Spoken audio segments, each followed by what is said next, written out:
Welcome to red TV. నేను మీ తేజ. అయితే రీసెంట్‌గా నటి కస్తూరి ఆమె కొన్ని వివాదాస్పద వ్యాఖ్యలు చేసి అరెస్ట్ అయిన విషయం మనందరికీ తెలిసిందే.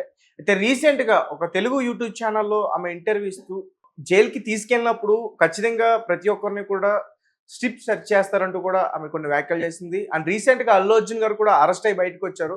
సో ఆయనకి కూడా ఇదే గతి ఖచ్చితంగా పట్టి ఉంటుందని కూడా ఆమె ఇంటర్వ్యూలో చెప్పుకుంటూ వచ్చింది. అసలు ఈ స్ట్రిప్ సెర్చ్ ఏంటి? ఈ పూర్తి విషయాలన్నీ కూడా మనతో పాటు డిస్కస్ చేయడానికి సీనియర్ జర్నలిస్ట్ భరద్వాజ్ గారు ఉన్నారు. ఆయనతో మాట్లాడే ప్రయత్నం చేద్దాం. నమస్తే సార్. నమస్తే అండి. సో ఈ స్ట్రిప్ సెర్చ్ అంటే అసలు ఏంటి? సో బట్టలు లేకుండా నిలబెడతారు అని చెప్పేసి ఆమె ఇంటర్వ్యూలో క్లియర్‌గా చెప్పింది. సో అల్లు అర్జున్ గారు కూడా ఇదే ఎదుర్కొంటారు అంటూ కూడా ఆమె చెప్పింది. సో ఇది నిజమేనా? అంటే నార్మల్‌గా సెర్చ్ చేస్తారు. ఏమన్నా తీసుకొచ్చారా బయట నుంచి అని. హ్మ్. వాళ్ళ దగ్గర ఏవైనా ఉన్నాయా అని చూస్తారు. మొలతాడు ఇలాంటివి ఉంటే కోసేస్తారు. హ్మ్. అంటే తాళ్ళు, దారాలు ఇలాంటివేవి ఉంచరు. అదొకటి కట్ చేస్తారు. తర్వాత జనరల్‌గా వాళ్ళ డౌట్ ఏంటంటే బయట నుంచి ఏదైనా డబ్బులు తీసుకెళ్తారేమో లోపలికని సందేహం ఉంటుంది. హ్మ్.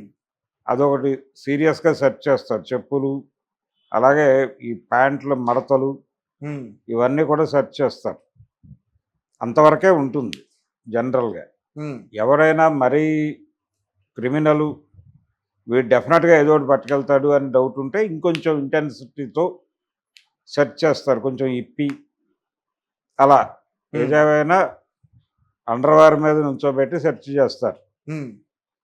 ఈ బట్టలు తీసేసి వాటిలో ఎక్కడైనా ఏమైనా దాచారేమో వెరిఫై చేసి తర్వాత వీడిని సోదా చేసి పంపిస్తారు. హ్మ్. ఇది సహజంగా జరిగేదే. వీళ్ళకి మాత్రమే ప్రత్యేకించి కాదు. జైల్లోకి కొత్తగా వచ్చేటువంటి న్యూ జాయినింగ్ అంటారు. ఆ రోజు జాయిన్ అయ్యే వాళ్ళని అలా కూర్చోబెట్టి ఒక్కొక్కళ్ళని టెస్ట్ చేయటం, అలాగే వాళ్ళకి సంబంధించిన గుర్తులు అవి రాసుకోవాలి. హ్మ్. ఆ రాసుకోవటము, వాళ్ళకి బ్లాక్ కేటాయించటాలు ఈ పనులన్నీ జరుగుతాయి. ఒకవేళ కన్విక్ట్ అయి ఉంటే వాళ్ళు, వచ్చిన వాళ్ళు పోలీసులు తీసుకొచ్చిన వాళ్ళు కన్విక్టెడ్ అయి ఉంటే వాళ్ళకి డ్రెస్ ఇవ్వటం, ఈ వ్యవహారాలు అలాగే వాళ్ళు సివిల్ డ్రెస్ తీసేయాల్సి వస్తుంది అక్కడే. హ్మ్. అందుకని అనివార్యంగా బట్టలు తీయటం అనేది ఉంటుంది. ఆడవారికైనా, మగవారికైనా. ఎవరికైనా ఉంటుందండి. వీళ్ళు వాళ్ళని చూడరు, వాళ్ళు వీళ్ళని చూడరు. జైల్సే టోటల్ డిఫరెంట్‌గా ఉంటాయి. హ్మ్. వారి జైలు వారిదే, వీరి జైలు వీరిదే. మహిళా జైలు విడిగా ఉంటుంది. హ్మ్. అక్కడ ప్రపంచానికి సంబంధం లేదది. అయితే ఈ వార్త చదివినోళ్ళు అంతా ఒకే చోట జరుగుతుందేమో లాంటి అనుమానాలకు గురైతే గురవుతారు గానీ, హ్మ్. ఎవరి గొడవ వాడిదే, ఆవిడ జైలు ఆవిడదే. పవన్ కళ్యాణ్ లేకపోతే ఇప్పుడు వీడు చెప్తున్నటువంటి అల్లు అర్జున్. హ్మ్. అల్లు అర్జున్ గారికి కూడా ఈ సెర్చ్ జరిగి ఉంటుంది అంటే జరిగి ఉండొచ్చు. హ్మ్. సెర్చ్ అయితే జరుగుతుంది. లోపలికి ఊరినే పంపించరు ఎవరిని. కాకపోతే కొంతమందిని అలా చూసి చెక్ చేసి పంపించేస్తారు. హ్మ్. అల్లు అర్జున్‌కి ఇలా జరిగి ఉంటుందని నేనైతే అనుకోవడం లేదు. నార్మల్ సెర్చే చేసుంటారు. హ్మ్. నార్మల్ సెర్చ్ చేసి తీరాలి. చేసి తీరాలా. చేసిన తర్వాత వదిలేయొచ్చు. ఆయనకి స్పెషల్ బ్యారక్‌లో ఎక్కడో పెట్టారు. ఆ తర్వాత ఆయన చంద్రబాబు నాయుడుని కూడా అలా కూర్చోబెట్టి ఉండరు. ఆవిడ బహుశా మర్చిపోయి ఉంటుంది చంద్రబాబు పేరు చెప్పడం. హ్మ్. ఆయన కూడా ఈ మధ్య జైలుకెళ్ళొచ్చాడు. ఓకే. చంద్రబాబు గారు 52 రోజులు ఉండొచ్చాడు లోపల. హ్మ్. కాబట్టి ఆయనకు కూడా అనుభవం ఉంది. వారిని కూడా అలా నన్ను అండర్‌వేర్ మీద కూర్చోబెట్టారని ఎక్కడ ఆయన మాట్లాడలే. కాబట్టి జనరల్ ప్రిజనర్స్‌ని అలా కూర్చోబెడతారు. ఫైల్ అంటారు అది. అలా ఫైల్ కూర్చోవాలి. ఈ ఫైల్‌ని వెరిఫై చేసి పంపించేస్తారు. హ్మ్. అక్కడ ఇంకెవరు ఉండరు. ఒక పెద్ద హాల్ లాగా ఉంటుంది. ఆ హాల్‌లో జరుగుతుంది ఈ హ్మ్. ప్రొసీజర్. ప్రతి జైల్లోనూ ఉంటుంది. అనివార్యం. మర్మావయవాల్లో డబ్బులు తోసుకుని వచ్చారేమో అని అనుమానం వచ్చి అక్కడ ఆ ఏరియాలోకి వెళ్ళి వెరిఫై చేసిన చరిత్రలు కూడా ఉన్నాయి. హ్మ్.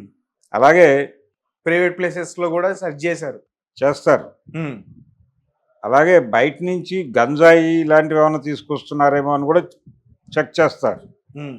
వీటితో పాటు ఈ నక్సలైట్ ఖైదీలు ఇలాంటి వాళ్ళు వచ్చేటప్పుడు వాళ్ళని ఎందుకు సీరియస్‌గా సెర్చ్ చేస్తారంటే వాళ్ళు ఏదైనా బయట నుంచి లెటర్స్ పట్టుకొస్తున్నారేమో అని. అంటే లోపల వాళ్ళ కోసం వీళ్ళు కోర్టు దగ్గర లాయర్స్ వీళ్ళు కలుస్తారు వీళ్ళు. కలిసినప్పుడు ఆల్రెడీ ఇన్మేట్స్‌గా ఉన్న వాళ్ళకి ఏవైనా సమాచారం వాళ్ళు వీళ్ళ నుంచి పంపిస్తున్నారేమో, వీళ్ళు క్యారీ ఫార్వర్డ్ చేస్తారు లోపలికి అనే అనుమానంతో అలా చెక్ చేస్తారు. హ్మ్. ఇలా ప్రత్యేకించి కొంతమంది మీద ఎక్కువ సెర్చ్ జరుగుతుంది. ప్రతి ఒక్కళ్ళ మీద అంత సీరియస్గా ఉండదు. అందుకని అల్లు అర్జున్ని చెక్ చేసుంటారు ఇలా ఆవిడ చెప్పిన పద్ధతిలో చేసుంటారని నేనైతే అనుకోవడం లేదు. నార్మల్ సెర్చ్ చేసుంటారు. రెండోది ఆయన వెళ్ళిపోతాడు ఆ సాయంత్రమే అనేది క్లారిటీ ఉంది వాళ్ళకి. లక్కీగా అది అవ్వలేదు. కోర్టు నుంచి ఆర్డర్ వచ్చేసింది. బెయిల్ ఏ క్షణమైనా రావచ్చు అనే వినిపించింది ఆ రోజంతా. ఆ మర్నాడు ఉదయానికి పోస్ట్ పోన్ అవుతుందని ఎవరూ అనుకోలే. బెయిల్ వచ్చింది. ఆర్డర్ రావటం లేట్ అయింది. షూరిటీలు ప్రొడక్షన్ చేయటము, ప్రొడక్షన్ చేసిన తర్వాత వాళ్ళు ఆర్డర్ ఇవ్వటము, ఆర్డర్ టైప్ అవటము, అది కోర్టుకు చేరటం, కోర్టు నుంచి జైలుకి చేరటం, ఇదంతా ప్రొసీజర్. ఈ ప్రొసీజర్లో డిలే అయిపోయి అతను ఉంచేసి ఎర్లీ మార్నింగ్ వదిలేరు. కాబట్టి అతను ఉండడు ఎక్కువసేపు అనే జ్ఞానం కూడా వాళ్ళకు ఉంది. ఈ లోపల ఎవరెవరినో కలిపేసి ఇదంతా చేయరు కదా. అక్కడ నుంచి అక్కడ ఉన్నటువంటి వాళ్ళ వరకు ఏదో హడావిడి జరిగింది. అక్కడితో అయిపోయింది ఆ గొడవ. ఇప్పుడు మళ్ళీ ఆవిడ ఇదేదో అతను కూడా సెర్చ్ చేశారని చెప్పడం ఇవన్నీ అప్రస్తుతం. ఆవిడ్ని అంటే సెర్చ్ ఆమె చేశారా? నాకు జైల్లో చాలా చేదనుభవాలు ఎదురయ్యాయి, ఈ రకంగా తీరు అక్కడ ఉంది అంటూ అదేం అల్లు అర్జున్ చేదు గారు. అనుభవం అని ఆవిడ అంటోంది. ఆవిడకి న్యూ ఎక్స్పీరియన్స్ కావచ్చు, ఉమ్, కానీ అక్కడ అందరూ దాన్ని ఫేస్ చేసిన వాళ్ళే. అది జనరల్ ప్రొసీజరల్ ప్రోగ్రాంలో భాగంగా అంటారు వాళ్ళు. అంటే బట్టలు విప్పి న్యూడ్గా కూర్చోబెట్టారని చెప్పేసి చెప్పాలనే ప్రయత్నం చేసింది ఆమె. అలా ఏముండదండి. నార్మల్గా ఆడవాళ్ళే వచ్చి చెక్ చేస్తారు. ఇప్పుడు సినిమా థియేటర్కి వెళ్ళారు, ఆడవాళ్ళు చెక్ చేయడానికి పక్కకు పంపిస్తున్నారుగా. మగవాళ్ళని నుంచోబెట్టి మొత్తం తడిమి చూస్తున్నారుగా, పాకెట్స్ అన్నీను. ఉమ్, ఈ తడుములాట అనేది ఉంటుంది. బట్టలు కొంచెం విప్పి అండర్వేర్ మీద నుంచోబెట్టి చేసి పంపించేస్తారు. కాబట్టి ఇది జైలు సెక్యూరిటీ మెజర్స్లో భాగంగా చేసేటువంటి కార్యక్రమమే అని వాళ్ళు మాట్లాడే ఛాన్సెస్ ఉన్నాయి. ఉమ్, అందుకని ఈవిడ ఒక తన జైలు ఎక్స్పీరియన్సెస్ని కొంచెం బెటర్ ఎక్స్పీరియన్స్గా ప్రపంచానికి సినిమాటిక్గా చెప్పే ప్రయత్నం చేస్తుంది. ఉమ్, అందులో భాగంగా ఈ సంఘటనను తీసుకొచ్చి ప్రస్తావించింది ఆవిడ. సో ఇది జనరల్గా జైళ్ళల్లో జరిగే పరిస్థితి అయితే ఇది.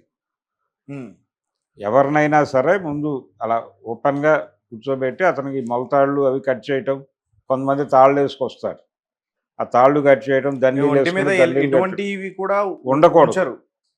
ఉండకూడదు అనే ఉద్దేశంతోనే ఈవెన్ లాకప్ దగ్గరే మొలతాళ్ళు కట్ చేసేస్తారు. ఉమ్, ఒకవేళ లాకప్లో అంత సస్టైన్ చేసే పరిస్థితి లేదనుకుంటే స్ట్రైట్గా అక్కడికి వెళ్ళాక వాళ్ళైనా చేస్తారు. ఉమ్, అందుకని లోపలికి వెళ్ళాక కొనుక్కుంటారు వీళ్ళు, మళ్ళీ అవుట్ క్యాంటీన్ నుంచి మొలతాళ్ళు అవి తెప్పించుకుని. ఉహుం, అది జరుగుతుంది. మళ్ళీ ఆ తర్వాత ఉంటాయి. మళ్ళీ వెళ్ళేటప్పుడు మాత్రం అలో చేస్తుంది. ఓకే. దాంతో ఉరేసుకుంటారేమో అని డౌట్. అంటే ఎవరికైనా ఈ ఈ పద్ధతి ఉంటుందా సార్? అంటే ఐ మీన్ 2 రోజులు 3 రోజులు జైల్లో ఉండే వారికైనా ఎవరికైనా? ఎవరికైనా ఉంటుంది. జనరల్ ప్రొసీజర్ ప్రకారమే ఆ రోజు ఆయన్ని కూడా హాస్పిటల్కి తీసుకెళ్ళి అన్ని జబ్బులు, అన్ని ట్రీట్మెంట్లు, ఆయన ఏమేమి ట్రీట్మెంట్లు తీసుకున్నాడు, ఏ అనారోగ్యం ఉంది ఆయనకి, ఇవన్నీ కనుక్కోవడంతో పాటు అన్ని రకాల టెస్టులు చేసి ఆ టెస్ట్ రిపోర్ట్లన్నీ దగ్గర పెట్టుకునే లోపలికి పంపించారు ఆయన ఆ రోజు. అవును. కాబట్టి ఇలాంటివి జరుగుతాయి కానీ ఇలా ఇది నార్మల్గా జరిగి ఉంటుంది. ఆయన సెర్చ్ కూడా ఈవెంట్ కూడా అలాగే చూసుంటారు. కాకపోతే ఇంకొంచెం బోల్డ్గా ఓపెన్ చేయండి చూస్తాము ఈ పద్ధతిలో ఏదో చేస్తుంటారు. ఉమ్, సెర్చ్లో భాగంగా జరిగింది అది. సెర్చ్ అనేది ఆపేయాలి అని ఒక ఆందోళన చేయండి మీరు. ఉమ్, ఏదైనా ప్రోగ్రామ్ ఉంటే అందరినీ కలుపుకోండి. ఇది చాలా ఇబ్బందికరమని ఒక ఫైట్ చేయండి. మీరు కేవలం మాట్లాడి వెళ్ళిపోతే కుదరదు. ఉమ్, ఇది సంవత్సరాల తరబడి జరుగుతోంది. మీరు సెలబ్రిటీ, పొలిటీషియన్ను కాబట్టి రోడ్డు మీదకి వచ్చి యుద్ధం చేయండి దీని మీద అందరినీ కలుపుకొని. అది లేకుండా ఇలా ఇంటర్వ్యూల్లో ఊరికనే అలా స్వీపింగ్ కామెంట్స్ వేస్తే ప్రయోజనం ఏమీ నెరవేరదు. మనం మాట్లాడే మాటకు ఒక పర్పస్ ఉండాలి. ఆ పర్పస్ నెరవేరేలాగా మాట్లాడాలి. ఉమ్, అది లేకుండా అంటే మోటో ఇంకేదో ఉంటుంది బ్రెయిన్లో. ఎవరి మెప్పు కోసమో మాట్లాడింది ఆవిడ.